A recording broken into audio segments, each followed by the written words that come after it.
outsource to experts whenever possible. Whatever you don't need to be involved in, outsource to experts, because if you don't have time and money to do it once, you for sure don't have time and money to do it twice.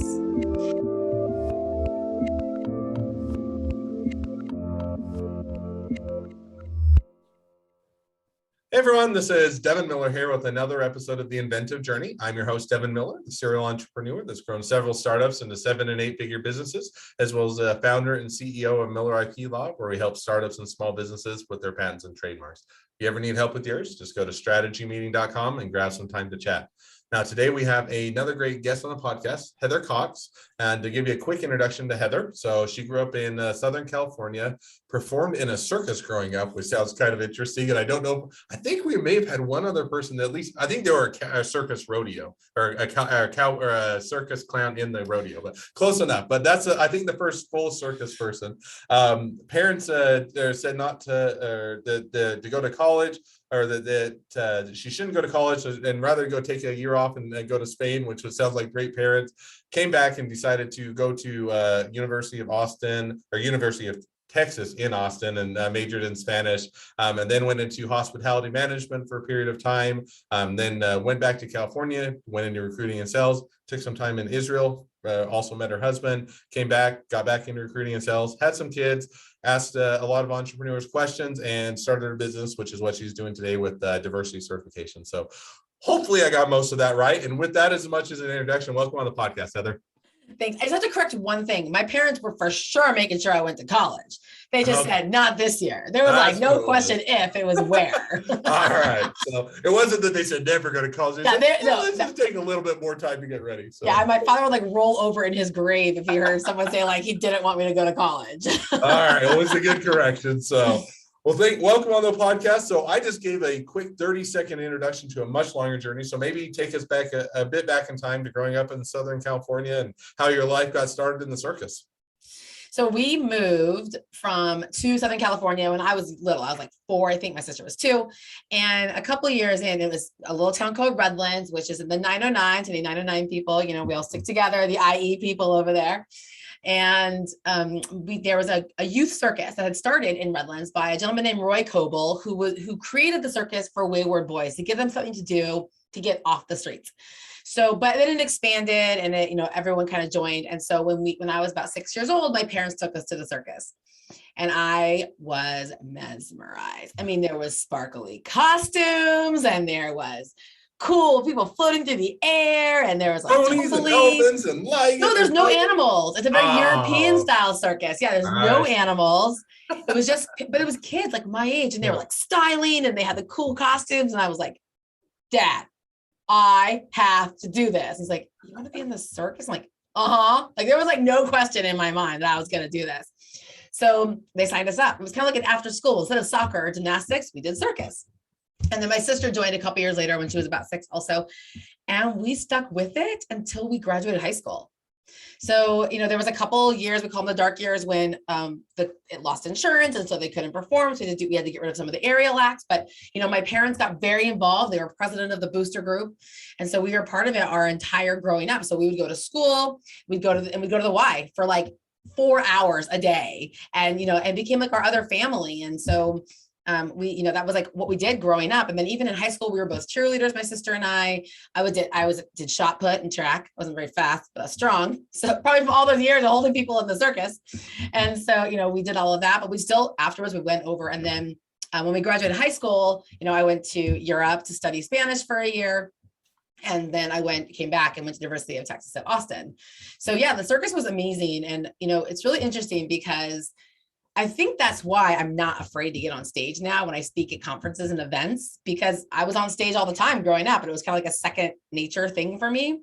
But I do not like heights at all. But the coolest acts are in the air.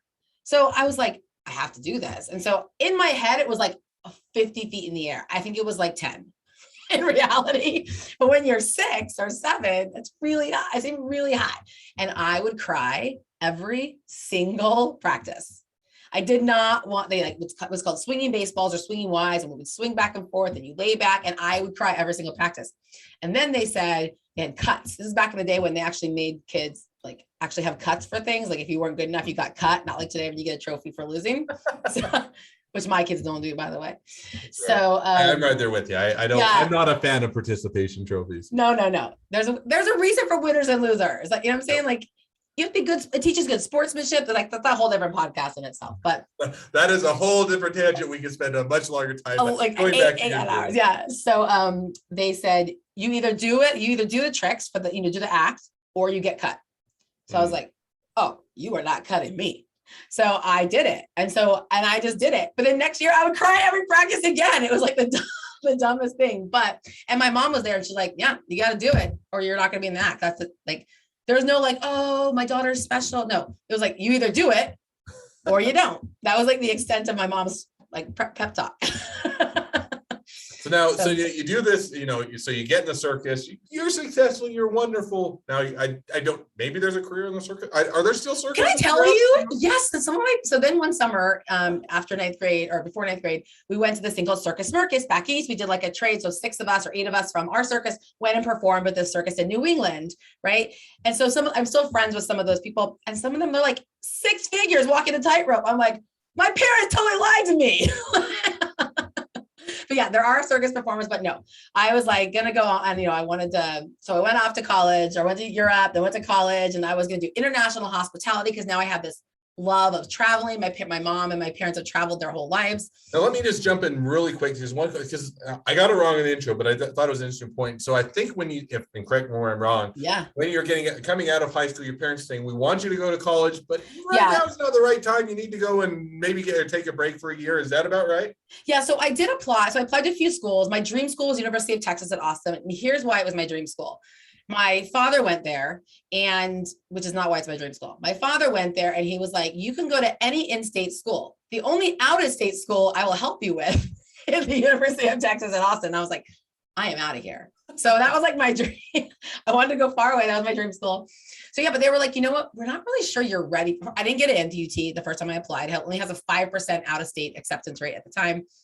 And so they said, maybe you're not ready for college. We don't want to pay all this money and then you just bail out. So we're going to send you to Spain for a year, because that's the safest thing for a person who's not focused to do. Is to send that's right. Let's take a high school student that just graduated, hasn't gone to college yet, really hasn't been out on her own, and send her to a different country and tell her just to go have a good time. Yeah, totally. So I did.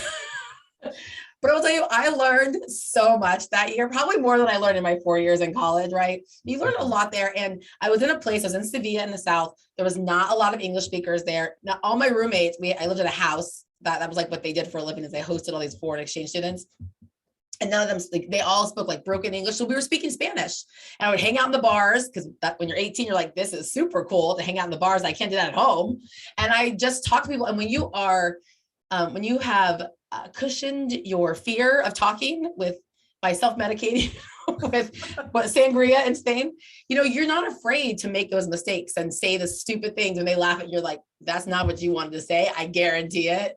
But you don't care, and you learn. So my Spanish was phenomenal. I came back fluent, basically. I was dreaming in Spanish when I came back. So when I went to UT Austin, I started working in hotels, and my Spanish came in handy, right? Because you're in the front desk of a hotel, and I was like talking to all the guests, and I loved every second of working in a hotel. It was so, except for the fact that people kind of lose all sense of like normalcy when they go to a hotel. They'd be like, can you believe it's raining outside? I'm like, I'm really sorry. I'm not sure what to do about that. So now you came back, so you've had a great time and experience in Spain, and you learned a lot of things, got that experience, probably better than college. But then you did come back and you studied in college. I think you started in Spanish and then went into hospitality. Is that right? No, I was always, my degree was in Spanish, right? And my minor was in French. And so I did a summer in France also. But the whole time I worked at hotels. The entire time I worked. So because I had to support myself all through college. So I worked in hotels the entire time I was in college, and I loved it. I loved the whole hospitality industry. My mom had been in travel my entire life. So I was like, yeah, I'm just going to do an international hospitality, and I'll use my Spanish and my French, and I'll live all over the world. And it was like amazing. And then 9/11 happened. So I'd already been accepted to an international hospitality school in Switzerland. And I even bought my big winter coat because, in Southern California and in Texas, you don't really need those coats. And we were like all excited. And then everyone got a little scared. And I honestly don't remember why I didn't go to the school. I don't know if it was because I got scared, my parents got scared, like the hospitality school pushed off the year. I can't remember why I didn't go, but I ended up going back home because I ended up getting laid off from the hotel. All the assistant managers in the hotel got laid off after 9/11 because occupancy dropped way down. So I went home. And that's when I ended up, my grandfather had passed away not too long before. So I ended up living with my grandmother and helping her out in the Valley in Southern California. And that's when I got into sales and recruiting, just because I was like looking for a job, and I went to interview at this recruiting place, and they're like, "You're fun. Do you want to work here?" Hey, that's a great way to find a job. Hey, just be the best or the funnest person in the room and you'll get hired. Totally. So you go in, you get hired on, you do that for a period of time. Now you switched and went into at some point to do recruiting and sales, and then went to Israel. Is that right? Yeah. So after a little bit of time, I had recruited myself out into enterprise fleet sales, and I did that for a little bit. And then a company recruited me out to do some sales management for them for this like MLM type company, but not like super MLM, just like sort of MLM tangential or whatever. So then my grandmother passed away, and I was just kind of like, ugh, I don't know, like, is this what I want to do? I had kind of started like learning more about my roots and my heritage and everything. And so I was like, and someone offered me a scholarship to go to Israel, right? So I was like, I think I need to find myself again. So off I went to Israel to go find myself at 20 whatever years old I was. So now, you said, okay, I got a free scholarship. Why not go have another good, or a good time, do some learning along the way, see a different part of the country, Go study there. And then you also met your future husband or your spouse, right? Yeah. So we were actually set up from a matchmaker, but sort of, because my roommate at the time, a really good friend of mine, she went on a date with him. She was set up with him from a matchmaker, and she called me and she said, I went out with this guy. I did not like him, but I think you will. That's always kind of sounds like, when you're eating something, you're like, oh, this is horrible. Do you want to try it? Want to try it? I know. I want to try something that's horrible, but it sounds like it was a good idea. Well, it's really funny because she is a very specific, she doesn't have I laugh at I'm an easy laugh. Like I love to laugh at things. For me, it's very therapeutic. And I find a lot of different things entertaining. She is like very in the box humor. Like you'll tell her a joke and she'll be like, I don't get it. And my husband likes to be the funny guy. So like, I can totally see them on a date. He was probably like, being like, waiting for her to laugh. And she's like, I don't get it. I don't get it. Or if she's like, and that sounds like my mom, she's always like, I get it. It's just not funny. And you're it's like, just not funny. It is funny. Like it's supposed to be funny. Everybody else is laughing. Yeah. So then we went out and we're like, I'm like laughing. He's like, and then we even joked because on our first date, he even he saw some girl like in the lobby. We were like in a lobby of a hotel. It's like a typical Israel dating situation. And I have to say lobby, because if you just say hotel, then it sounds a little bit more, a little less above board, right? So, sure. And he was like, I think I know that girl. Do you mind if I say hi? Like, okay. Like I tell people that story and they're like, oh, that should have sealed the deal. Like you two knew you were meant to be together at that point in time. So anyway, 6 weeks later, we got engaged, and about 12 seconds later, I was pregnant. So I was like, I did not want to give birth overseas in a country I didn't speak the language in. So we moved back to the US when I was about 5 months pregnant. And I still was like, what do I want to do? Because now I'm pregnant, which, is really like the best time to look for a job, by the way, is when you're obviously pregnant, because people are super willing to hire you. Yeah, I can see that might be a bit of an issue, but no. I mean, now that's like the best, because there's no one looking for a job. So like you're pregnant now, like go find a job. Go get a job, no problem. They're just looking for someone to hire. So totally. Yeah.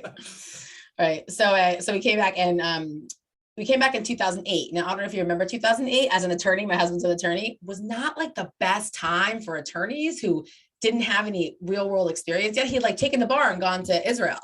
So we expected, when we got married, we were like, yay, we'll go back. He'll get a legal job in New York and it'll be great. And then no.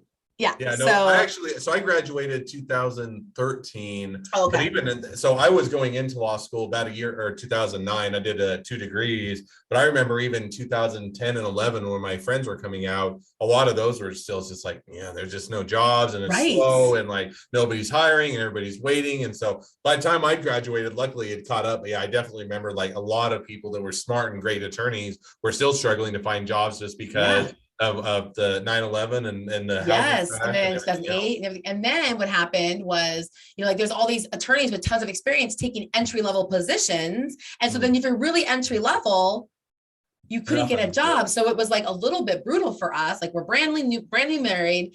He can't get like a real law job. I'm pregnant looking for a job. It was like super not stressful for newlyweds. And I was working at this nonprofit but I would tell everybody, like, if I need something, I have no shame. When I was looking to get married and start dating, I'm like, I'm looking for a husband, I'm looking for a husband, whatever. So if I'm looking for a job, I'm like, I'm looking for a job, I'm looking for a job, I'm looking for this, right? So I told everybody that I was looking for like another job. Like we needed some more income. So I was, someone mentioned to me that these 2 women were looking for something. At the same time, I was trying to figure out what I wanted to do with my life. So I was like, let me just talk to them. Let me just start interviewing people. Cause I knew that corporate America wasn't great for mommies. Like it's not always super flexible. And unfortunately, kids like don't get sick on the weekend. They get sick Monday through Friday, 9 to 5. Maybe it has something to do with school and not wanting to go. And if I'm not feeling good on the weekend, I still want to play.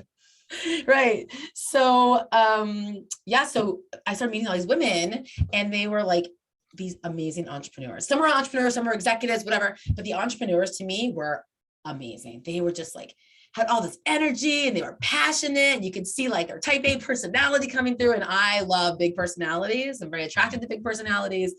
And so, but somehow in the conversation, they'd be like, and there's this application I have to get and I can't figure out how to do it. And I was like, what? You run like a $20 million company, or you run like a 250,000 or whatever it is, you run a company and you can't do an application? What? So then I looked into it and, it's very detail oriented. It's very time consuming. What something's called in New Jersey is not what it's called in Texas. It's not what it's called in California. So if you're looking for a document that's not even called that in your state, right? Is it articles of incorporation or certificate of formation? Is it, do you have, like, maybe your accountant did your formation. So you don't even have bylaws or an operating agreement or stock certificates, right? It happens all the time. So I was like, and this is even before I understood the massive pull on your time and your bandwidth as an entrepreneur. This is just general human difficulties, right? So, and most entrepreneurs like are not the most focused people. They're driven, right? But they're not good at, like the paperwork, the detailed stuff. They're visionaries. And so they, they have these big pictures, but they're not the workhorses necessarily. So my natural inclination is more of like a workhorse type person, right? Which is why I like to partner with visionaries. And I've kind of grown into that visionary role a little bit throughout my last 12 years of being an entrepreneur. But, in the beginning, I was very much just the workhorse. So that was like a perfect opportunity for me to say, let me do that project for you. And so I did. I think when we chatted before, you even started out kind of just, I'll help you out, or I'll do this as kind of one-time gig and that. And then you started to build a little bit of referral base or reputation. And you started to actually say, there's an actual business opportunity around here and I can actually, create something. So as you're figuring that, how did you go about, because, today it is a little bit more, I don't know, for the right words, in vogue or popular, it's more important or emphasized or whatever the word you want to choose to have diversity trainings or certificates and to make sure that that's a focus of the business. But I would imagine, that's been more recent. When you got started, how did you get or get people to understand the importance? Well, so the supplier diversity world really started as an offshoot of the civil rights movement of the 60s. And it was like the 70s where it became like the, corporate social responsibility. It was really more public sector though. The 80s was corporate social responsibility. It's the right thing to do. And it really wasn't until the 90s that people started seeing that, oh, wow, if I use diverse suppliers, they bring me into new demographics, and to the 2000s when it really became, oh, this is a good business decision. So you are absolutely right. I had come into it when it was now starting to be seen as like a good business decision. But, like NMSDC, which is the National Minority Supplier Development Council, has been around for like 40 years. WeBank, which is the Women's Business Enterprise National Council, has been around for over 20 years. So they had and I was very fortunate to meet one of these women that I spoke to who had already been certified. And she kind of took me under her wing as a mentor. And she introduced me to a lot of these large corporations who would then introduce me to suppliers. And then everyone started telling each other. Like, we really, until this year, did very little sales and marketing. It was all just word of mouth. And the first, like 7 years of the company was just me. It was just me doing it. And then I was like, well, the first 5 years, it was just me doing everything. And then I'm like, I probably should bill my customers. Huh? So I had a bookkeeper, which I wish I would have done way earlier. And then and then we did, and then it kind of grew and grew and grew. And then about 6 years ago or so, the corporations realized that, to have a conversation with your supplier and say, look, diversity is very important to us. We recognize you as a woman-owned business. We'd like you to get certified. Here's a resource. Is a very different conversation than, hey, we realize you're a woman-owned business and diversity is important to us. It's so important to us. We've retained a resource to support you. And so that conversation is a much more powerful stance for the corporations to take. And so that's when they started going, we can retain certify my company. And we started hiring. So now we're a team of 5, about to be 6. And because we just, like, the corporations are now really realizing that it is a very powerful message. It's one thing for you to tell your spouse, like, it's important for me for you to shower every day. I mean, I'm not going to. And I'm not going to pay for the hot water heater, but you should really shower. You should really consider it. No, I think there's that great. So now you've said, okay, you figured out your business opportunity, you figured out where to focus on, how to find the people, and you started to build a team, which is all exciting. So and it's the hardest part too. And the hard part, but it's kind of fun. It's always, for me, it's always that getting the business going is also the most work, the most difficult, takes the most time. But then once, after a while, once you get the business established, it evolves and it changes. So you're no longer kind of figuring it out and coming up with the ideas and trying things out that you don't sure work. Now it's kind of growing, and they're kind of different phases. So there's always kind of fun parts of each phase. But now, as you're kind of making that transition, looking at the next kind of 6 to 12 months, kind of where do you see things heading? Right now. So right now, I am very excited that we are moving back into in-person events, because for us, in-person events are where I do the majority of my business development with the large corporations. I am much better in person than I am in Zoom. I am easily distractible. Plus, my kid's school's a mile down the road. So if there's an issue, and one of my kids has a lot of issues. So if there's an issue at school and they call me, they're like, hey, can you come pick your kid up or deal with the situation? And I'm like, I'm at a conference. They're like, no, you're a mile down the road. You need to come get your kid. But if I'm out of town, I'm like, I'm out of town. Call my husband. So, so that is a hard part for me. Also, like, my phone rings, the team is calling me. Like, I'm very easily distractible. I will always come back to what I'm doing. I'm able to refocus, but it's just a matter of getting so easily distracted that I can't focus on the conversation as well. So I like these in-person events where I can go and talk to people and really demonstrate our passion for what we do. Because I do think that is one of the biggest sellers, is that but I love what I do. I get to work with entrepreneurs every single day. I get to work with diverse businesses every day. And if there's one shiny, sequiny glitter of rainbows and sunshine that came out of 2020 and this whole pandemic situation we've been in, I guess 2021 now at this point, is that but after 2020, people really saw how powerful and necessary small, diverse local businesses were to the economy. The reason everything was hit so hard is because the small, diverse local businesses were hit so hard, right? So I think that people saw that, and they're like, and corporations saw that. And then, we had a lot of racial tensions at the same time. And so all of that confounded together, a lot of the corporations made very public proclamations. So I am looking forward to getting back to events, back on stage, back to meeting in person with our companies and doing trainings. And, I love my entrepreneurial events that they know nothing about supplier diversity. They're like, oh, you do like grants and stuff? I'm like, nope, totally not at all. Not what I do. So just, because there are less than 1% of the diverse businesses in the United States are certified. There is so much business to be had. And I get calls all the time, especially if you're like in the R&D, in the healthcare industry, if you're in any of those type of industries, manufacturing, they are searching for these kind of companies that are diverse owned, qualified, capable, and certified. No, and I think that there's definitely an opportunity, and I think that that'll be fun. And we'll have to have you on, and maybe just on an expert episode, and go through a little bit of more. What's the process? What to expect? What are the benefits?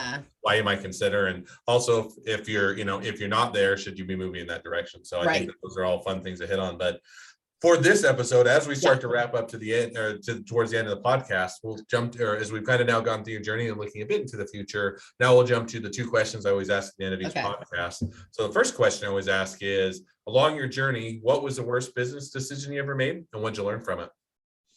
I think not outsourcing like my bookkeeping earlier. That is my biggest business mistake, because now if people ask me all the time, what's your number one advice for other entrepreneurs? I'm like, outsource to experts whenever possible. Whatever you don't need to be involved in, outsource to experts, because if you don't have time and money to do it once, you for sure don't have time and money to do it twice. So doing the bookkeeping thing I was like, I wanted to save the money, whatever. But you know what? It took me so much longer. Same with like creating ads or whatever. It might cost me $250 to create an ad, but it may take me 8 hours to make a crappy ad, right? So I can pay $50 if someone do it very well, and they do it much quicker, because you're not paying for someone's actual time. You're paying for their 11 years of expertise, right?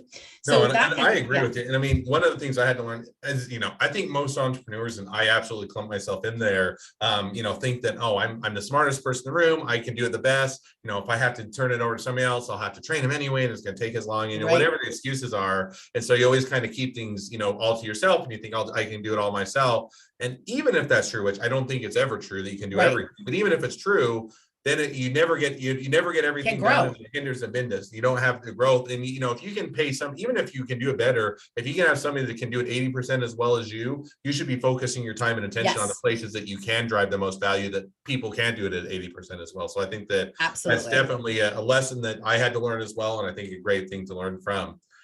Second question I always ask is, if you're talking to somebody that's just getting into a startup or a small business, what would be the one piece of advice you'd give them? Outsource to experts as soon as you can, because as I just said, I think that people, again, it's the same thing with like certification or even like your legal work, right? You could do your own like certain things, and some things, yes, are just simple process, whatever, but you know what? You don't want to make a mistake, right? I mean, you want to make sure you get your partnerships agreement, your exit strategies, all those done before there is money involved on the table, because everyone's plays nice until there's money on the table, right? Yep. So all those type of things, like make sure you take care of those early on and outsource it to people who know what they're doing.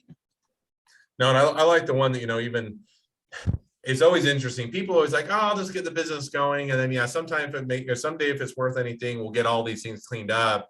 And at least, and I'm speaking in bias or perspective, but on the legal side, usually when money's involved, it's a lot harder to clean those 100%. Up, because when it's not worth anything, people are like, oh yeah, whatever the ownership is or whether the payment is, they're a lot more flexible and reasonable. When things are worth money, then they're saying, no, I contribute all these things, and I should give them better compensation or have more ownership. And it inevitably with every business creates more conflict. So I definitely think that's a great takeaway. No, absolutely. As we wrap up, if people want to reach out to you, they want to hire you to, be a client, a customer, they want to hire you to help with the diversity training, they want to be an investor, they want to be an employee, they want to be your next best friend, any or all of the above, what's the best way to reach out, contact you, find out more? So you can always go to certifymycompany.com. My email is heather@certifymycompany.com. We're on all the socials at certifymyco, and you can find us there. That's the best way to reach us, is one of those many avenues. All right. Well, I definitely encourage people to reach out, contact. I think there's a lot of benefit to your service, and definitely worthwhile to make that connection. So, well, as we wrap up, thank you for coming on the podcast. Now, for all of you that are listeners, if you have your own journey to tell and you'd like to be a guest on the podcast, feel free to go to inventiveguest.com, apply to be on the show. 2 more things as listeners. 1, make sure to click subscribe in your podcast player so you know when all of our awesome episodes come out. And 2, leave us a review so everybody else can find out about all of our awesome episodes. And last but not least, if you ever need help with your patents, trademarks, or anything else with your business, feel free to reach out to us. Just go to strategymeeting.com. We're always here to help. Thank you again, Heather, for coming on the podcast. It's been fun. It's been a pleasure, and wish the next leg of your journey even better than the last. Thank you.